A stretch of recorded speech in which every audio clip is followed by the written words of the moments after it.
Hello नमस्कार दोस्तों। मैं अमित गोस्वामी आप सभी का हमारे यूट्यूब चैनल पर स्वागत करता हूँ। रेलवे असिस्टेंट लोको पायलट का आपका एग्ज़ाम 8 से 9 दिन बाद स्टार्ट हो जाएगा। लगभग 4 से 5 दिन आपका ये एग्ज़ाम चलने वाला है। तो अभी भी आपके पास 7 से 8 दिन बचे हैं, क्योंकि एक दिन तो आपको ट्रेवल करने में लगी जाएगा कि जहाँ पर अभी आपका एग्ज़ाम सेंटर गया है। लगभग 400 से 500 किलोमीटर होम स्टेट आप कह सकते हो कि अपने ही राज्य में और ज़िले के आसपास ही अधिकतर बच्चों का एग्ज़ाम सेंटर गया है, जो कि काफ़ी अच्छी खबर है। अब हमको ये देखना है कि हमको एग्ज़ाम को कैसे अटैम्प्ट करना है, क्योंकि हमको सिर्फ CBT 1 में क्वालिफाई करना है, इसके नंबर भी ऐड नहीं होंगे। तो अगर ये क्वालिफाई हो जाए तो हमारी चीज़ें काफ़ी सारी हल हो जाएगी।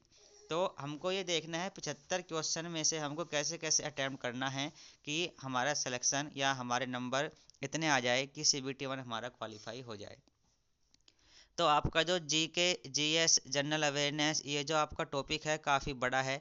क्या पता कहाँ से कौन सा क्वेश्चन पूछ लिया जाए, तो इसको पूरा का पूरा याद करना थोड़ा मुश्किल हो जाता है। और मैथ और रीजनिंग ये एक ऐसी चीज़ है, फॉर्मूला बेस आपके टॉपिक रहते हैं।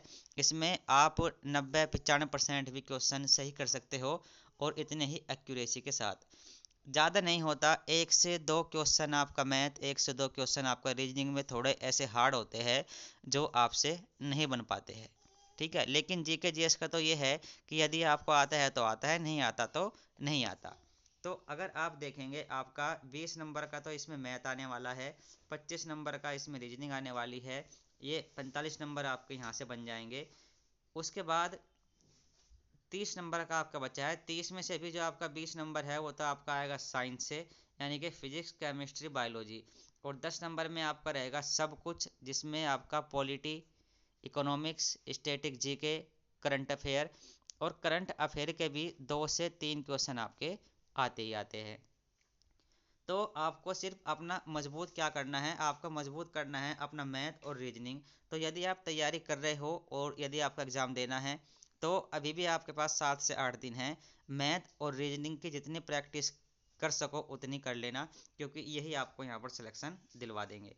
ठीक है, अगर आप 3-3 क्वेश्चन भी यहाँ से मान के चलो कि 3-3 क्वेश्चन भी हम यहाँ से नहीं कर पाएंगे, हमारे गलत हो जाएंगे, हमारे समझ में नहीं आएंगे, तो 20 और 45 में से 6 क्वेश्चन भी अगर आपके हट गए मैथ और रीजनिंग में से, और यदि इससे ज़्यादा आपके कम हो रहे हैं, तो थोड़ी दिक्कत वाली बात रहेगी। क्योंकि यदि आप तैयारी कर रहे हो तो मैथ और रीजनिंग आपका मजबूत होना चाहिए।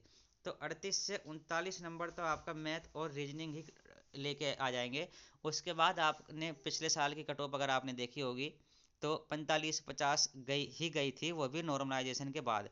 यानी कि अगर आपके नंबर 40-35 SC ST OBC के लिए, तो 29-30 नंबर तक वाले भी रो मार्क्स थे जिनके, वो भी क्वालिफाई कर गए थे, क्योंकि नॉर्मलाइजेशन के बाद कट ऑफ और नंबर आपके बढ़ जाते हैं।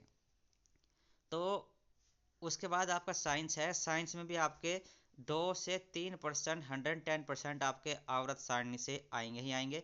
तो ये आपको याद रख लेना है, छोटा सा टॉपिक है आवर्त सारणी, और वहाँ से आपके मैक्सिमम 3% आपके आने ही आने हैं। 2 तो कन्फर्म आएंगे आपका हर शिफ्ट में।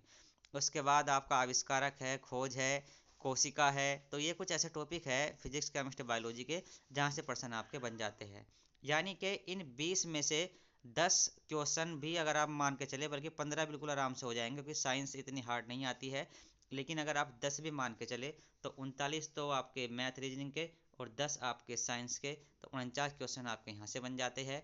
बाकी ये 10 क्वेश्चन आपके पास है। ये आपका हिस्ट्री, इसमें आपका सिलेबस में नहीं दिया है, हिस्ट्री जैसा कुछ नहीं लिखा है, तो उसको आप छोड़ भी दोगे। पॉलिटी आपको याद रखनी है, हल्की फुल्की इकोनॉमिक्स है, करंट अफेयर है, स्टैटिक GK है।